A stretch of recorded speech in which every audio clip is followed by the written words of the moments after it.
So with Tess, it was a little bit more of a deliberation on what she wanted to use in her powder room. This was mainly because she wanted to go for something a little bit more unique in the space and also that tied in with the rest of the rooms that she'd used.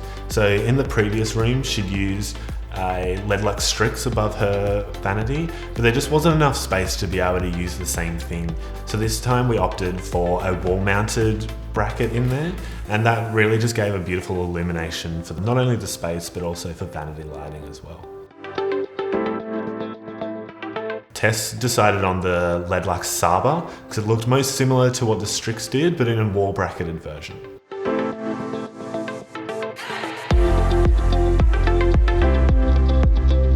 So with spaces, I am finding that there's a lot more people wanting wall brackets in their space. I think that this is because it gives them a lot more variety in terms of the lighting that they can actually use. So rather than having something overhead, it gives them something a little bit more comfortable to use in the space. So a lot of people are wanting to use it as a little bit more decorative a feature, especially being able to use it as part of the design element of the room too.